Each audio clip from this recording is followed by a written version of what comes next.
Let's settle the great debate. Only using facts with no opinions, although it might be a little editorial here and there. And I'll call myself out for it, but ultimately, why does broad work? How does broad work? And why is using anything else actually a liability to your success? And why is the rejection of using this as a best practice one of the core reasons that most people think that Facebook doesn't work, and why people that are adopting it are seeing the best years ever, and next year will probably even be better than last, and last year was the best year they'd seen in a few years before that. Ultimately, we're going to get down to why does broad work? How does it work? What are the biggest misconceptions people have around it? And ultimately, what can you do right now to turn your situation, which you are unsure about, where you are lacking confidence and where you are unable to scale into something that is very easy to manage, almost completely automatable, really, really simple, and where you ultimately get to focus your time and energy on making better ads and working on the rest of your business. Let's go. This is how broad works. First thing I want to say, though, is thank you so much for being here. You could literally be anywhere, listening to literally anyone about this. And believe me, I know. I see a lot of people out there on the internet giving advice. Most of it is pretty bad, but I'm here to help you understand that based off of what I have done personally, managing hundreds of millions of dollars of Facebook ad spend, and my clients and students have driven well over $1 billion in revenue. I've been in the game nearly a decade. I was spending $1 million a day before the Facebook pixel existed, and I worked directly with Facebook to define best practices for DPA. I brought lead gen to market, and most importantly for this, we did the case studies around how to do creative testing, and on a regularly updating basis since 2017. These aren't opinions. I've worked with the engineering team, the product team, and the measurement team to prove that this is how things should work, built around how Facebook functions. And that's what we're really going to get down to. Not opinions, but actual real empirical data points that are not, these are not like refutable facts. These are irrefutable points. These are not things that we can debate. We are going to say, basically, the earth is not flat. The sky is in fact blue. Water is in fact wet. Fire is in fact hot. That's basically the level of, controversy we're going to get into here. But the sad part is the vast majority of buyers that I know, the vast majority of experts and gurus, and especially agencies and people teaching, fundamentally misunderstand what we're about to cover. And I'm really going to come into 3 specific points. Most people have at least 2 of them. Very few have all 3. And where some people have 1, they might be missing the other. So let's dive into it. The number 1 thing that we need to understand, which is the number 1 most unappreciated fact, and probably the biggest misconception when going broad, is this. Facebook knows who to show your ads to. When I see people complaining about, well, broad doesn't work, they're trying targeting and all this stuff, like, I don't want to spend my money on something that's not going to be interested on this, and why would I be wasting on this and that? Why am I not focusing in on specific things? So let's break this down. At a very simple level, Facebook's business objective is to show people content that they want to see. Their bottom line is extraordinarily tied to people's enjoyment of being on the platform, their time on the site and inside the app, and their experience on that and the frequency at which they come back. So as a point, Facebook's algorithm is designed to show people content that they want to see. So if I have an ad for a bakery, for instance, my ad is likely not going to be shown at broad to a person that never buys bread or hates bread or can't eat it or whatever else, because it's a bad experience. If I want to sell dog food, there's a very high likelihood that somebody that owns cats and hates dogs will never see my ad. The vast majority of ads on the platform are things that you will never see. And there's a reason why you see the ads that you do see. So let's get into a little bit more of how this makes an impact on why broad actually works. So, and this is a hot take, and we're making an analogy here. Every single ad makes its own lookalike audience. Now, this is basically a fact, right? Like, this isn't an argument. Remember, I said I'd call myself out when it's an editorial. This is an analogy agreed upon by the engineering team at Facebook, the product team, and proven by the measurement team over and over and over again. So I'm making this an analogy that we can get into. every ad basically makes its own lookalike audience. What I mean by this is Facebook sees who responds positively to content. If your ad gets shown to 1,000 people and 500 people love it and 500 people hate it, who do you think Facebook's going to show that ad to in the next 1,000 people? Facebook's going to show it to people who look like those who responded positively to it the first time. The idea here is Facebook is not going to spend your money to give their users a bad experience, and they will try to do that at all costs. We see this with organic or paid media. The algorithm is the same. It is keeping people on the platform for as long as possible. The reason that your Instagram reel gets 50 likes or 50 views or like 10,000 views has very much to do with almost the exact same principle as why your ad is getting a $50 CPM or whether your ad is getting a $10 CPM. It's the same exact principle, and ultimately it comes down to this. If your ad is a liability to their bottom line, fine, you can run it, but we're going to charge you more money to run it because you're a liability to our bottom line. And a way that we prevent you from causing harm is by making you have to pay more money to see people. So for every $50, you get to show it to 1,000, whereas I get to show it to 5,000 for the same level of investment because my ad is a better match to what people want to see versus yours. So ultimately, every ad creates its own lookalike audience of people that respond positively to it. So our ads do the targeting by focusing in on those people that respond positively to it in a way that is basically completely identical to how organic content functions, especially in the discovery mode, like the way the Instagram Reels work. That's not up for debate. That's how the algorithm is built. And that's at the core of how broad allows Facebook ads to do the targeting. We haven't even talked about data yet. And yes, we're going to be able to know very specific things about people. And Facebook will be able to find them because of very specific things. So for instance, if you've clicked on 4 Nike ads and a Reebok ad and went to, I don't know, ASICS and added a trainer to your, some red trainers to your cart but abandoned, me as New Balance, my ad at Broad, if it's a red sneaker, is going to be shown to you because you are likely to respond positively to it because of the way that you've interacted with organic and paid content from other people. Advanced matching allows this to happen. That's part of the Power 5. So what it means is we're effectively able to retarget other stores. And this is happening live right now. You are already retargeting your competitors right now. If you've ever noticed and you go onto your feed, anytime you add one thing to cart, you're just flush with a whole bunch of things very similar, especially around gifting from drop shippers that do this really well.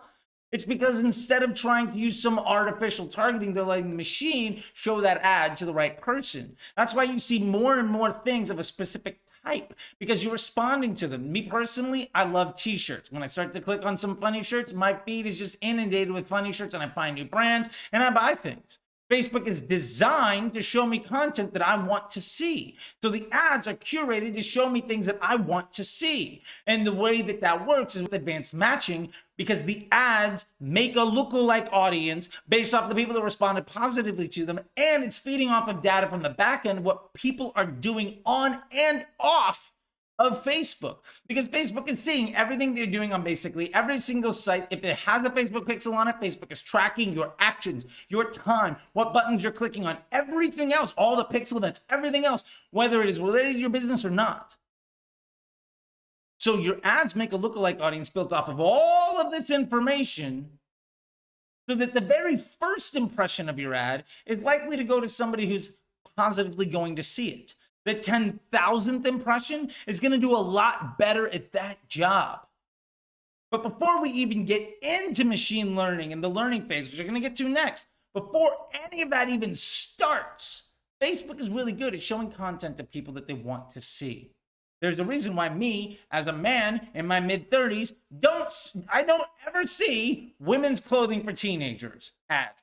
I don't ever see lifestyle decision ads for 80-year-old people because I don't respond positively to that content. I'm not on those websites. I'm not engaging with that stuff anywhere in the Facebook environment that they can see on the platform or off, on Instagram or off, or on any other website with the Facebook pixel, period. And if I were, odds are I'm going to start seeing stuff. When you search things on the internet, you start poking around, you're going to be inundated with those ads because of this functionality. We already know it works. We already know this happens. So the fact that this is something that is so difficult for a lot of gurus and experts and agencies and whatever else to adopt into their core strategy just shows that there's a great opportunity to learn and to improve.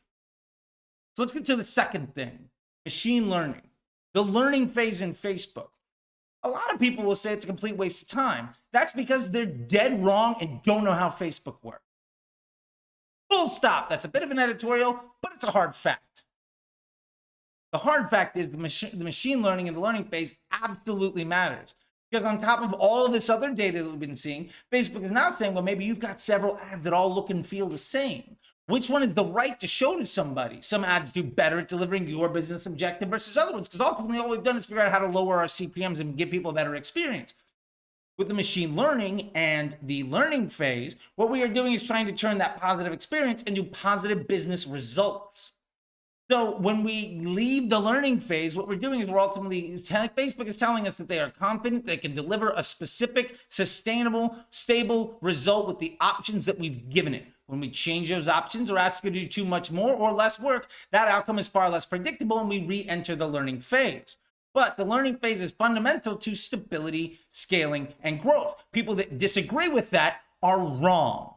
Bottom line, full stop, not up for debate. Again, water is wet, fire is hot, the sky is blue, and the earth is round, and the learning phase delivers you more stable results than not. That is Facebook's way of showing it to you. Bottom line, not up for debate. Not an opinion, hard fact.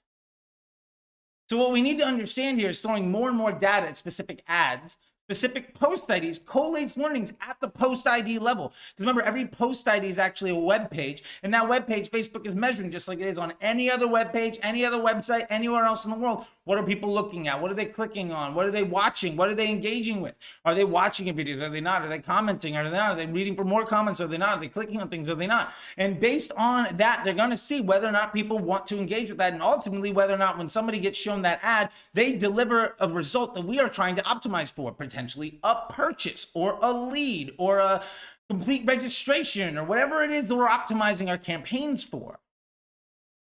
This happens at scale, in real time, millions of times a second. But that's what Facebook's algorithm is built to do. That auction uses that data to show the right ad to the right person based off the choices that you've given it. So in step one, we've identified what choices to give Facebook. And number two, we're trying to identify of the choices we want to give Facebook, which ones deliver the best business results. And if we're not out of the learning phase, we can't make an educated decision on which one gives us the best results because we don't know which ones are going to deliver consistent results. And if we don't have consistency, if we don't have projectability, we can't make a reliable, high confidence decision. That is the scientific method. Again, if you want to argue this point, you can, but you are fundamentally wrong. And literally hundreds of years of science proves that one side of this argument is incorrect and one side is factually true. Again, the sky is blue, fire is hot. Right? The earth is round. Got it? So these are the types of things that we're talking about. Again, not arguable, irrefutable facts. You can argue it all you want. That's fine. But you're wrong. This isn't an opinion. These are facts. And number three, about how broad really works. Because remember, we're ultimately talking about all this stuff, is that broad provides us a unit economic advantage over the situation as well as an inventory quality choice. So there's two unfair advantages in the marketplace that broad provides over anything else. And if you know anything about business, it is about finding your unfair advantage in the marketplace and exploiting it. What is broad's unfair advantage? It's twofold. One is a direct effect. The other is a byproduct of the other things that we talked about. The direct effect advantage in the marketplace is it's the lowest cost audience. Age, gender, location. Say men 30 to 45 that live in Ohio. Great, that's a broad audience. By definition, that's broad. Now, maybe it's women 19 to 20 that live in this specific neighborhood of New York City. Great, broad audience. By definition, it's broad. Now, it's a very focused broad audience, but for the functionality of what we're talking about here, it's still a broad audience. Broad is a technical term that basically means you're only using age, gender, and location for targeting. Additional targeting parameters cost extra money. Guac is extra. Every time you customize something, it comes in additional cost. Now, back in the day when I started, back in 2013, 2014, 2015, somewhere around 2016 or 2017, they got rid of it. But Facebook literally used to show you how much more that targeting audience would cost. So maybe it would cost, now back in the day when we're talking $2, $3 CPMs, it might cost you an extra 15 cents or an extra 80 cents to reach that audience. And a lot of us were like, screw that. I'm just going to get the cheap audience and work on my ad and my business model. Those of us really succeeded. And a lot of other folks tried to treat Facebook as though it were Google or email. And you know what? A lot of them did well because the inventory was so cheap, they could disrespect the customer, they could disrespect Facebook's business model, and they could hack and slash their way to success. And it 100% worked. But most of the people right now that are saying Facebook is not working, broad doesn't work, this thing's a scam, they're working very hard, they're using ABO, they're using interest groups, they're using all of this other stuff. They fundamentally missed this lesson. Broad is the cheapest. Every time we make an impression, we buy an impression from Facebook, we have to pay a base rate. That base rate at Broad is the lowest cost. If our ads, for instance, are received by end users very positively, we get a discount on that base rate. If our ads are received by the end user very negatively, we pay a multiplier on that base rate. And so when you're paying $30, $40, $50 CPMs, if your CPMs are over $20 in the United States and on a purchase conversion objective, the odds are your creative testing process is failing you. If you're paying under $15, you're doing pretty well. I've got Facebook Ads MBA program students that complain during Black Friday and Cyber Monday and the holiday season because their CPMs went up 30, 40, 50% to like $15. And they're selling jewelry to women with before and after and you in the copy and all these other things that apparently you should never do. The point here is there are small moves you can make and there are big moves. When you're trying to hack into the audience and do all these other things, you're paying a lot of extra money. Now, maybe it's more efficient, but if it's more efficient, but it costs 3 times as much, you have to be over 3 times more efficient for that to be cost effective in the long run. Plus, Broad is far more stable and scalable because it's far less reactionary to market forces.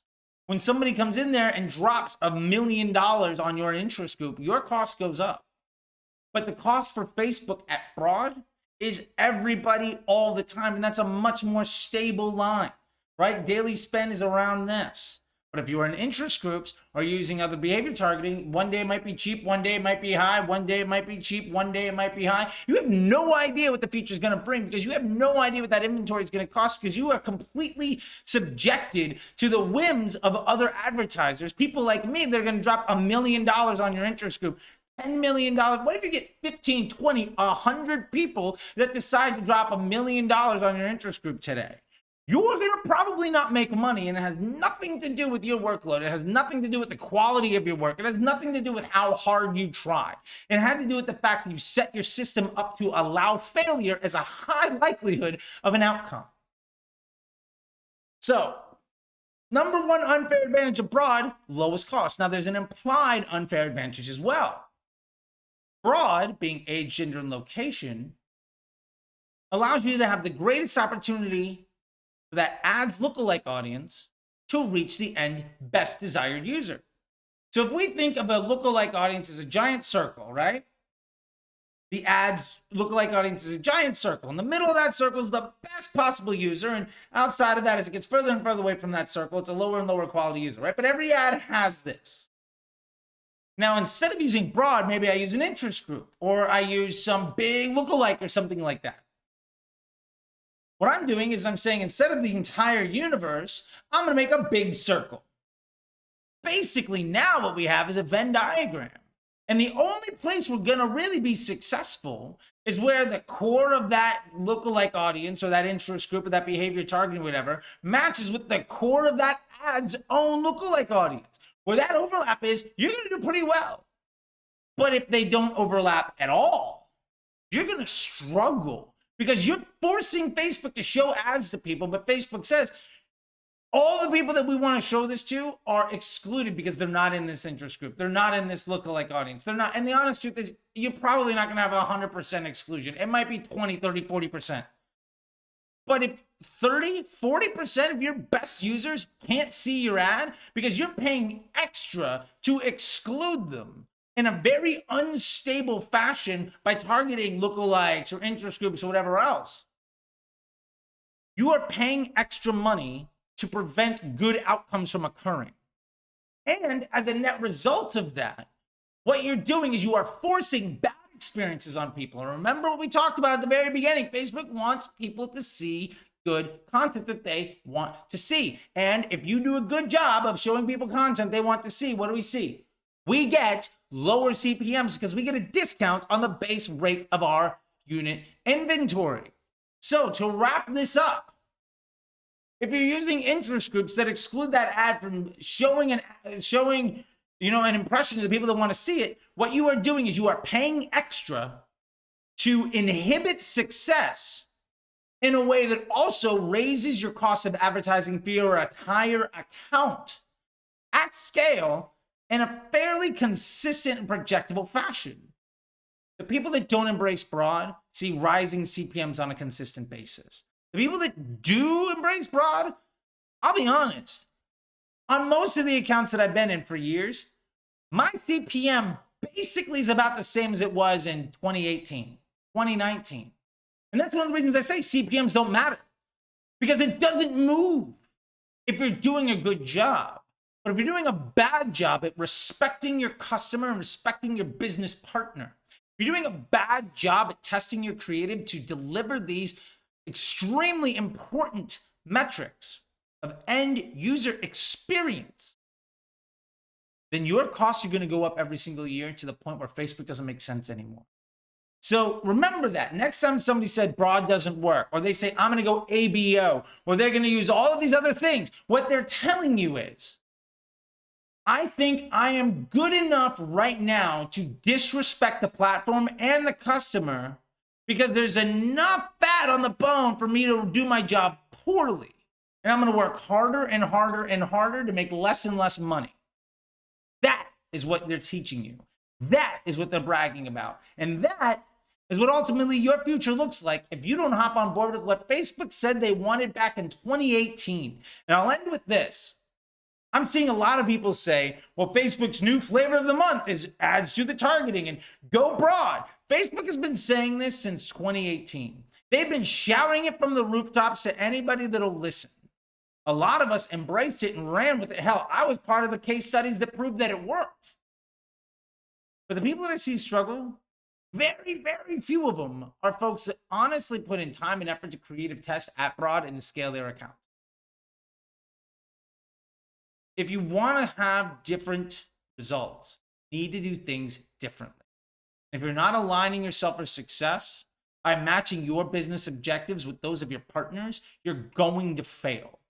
Again, not an opinion, mathematical certainty. Eventually, you will be priced out of the market. Your ad account will get banned. Your page will get flagged. You'll be unable to run ads. Or if you do, they're going to be $30, $40, $50, $100 CPMs. So anytime you see somebody complaining about having that experience, understand what it means is that person fundamentally doesn't understand what priorities to put first and how to get the job done to make sure that it's done well. I hope that helped. YouTube says you might like these things. Go ahead and subscribe, and I'll see you later on the internet. All right.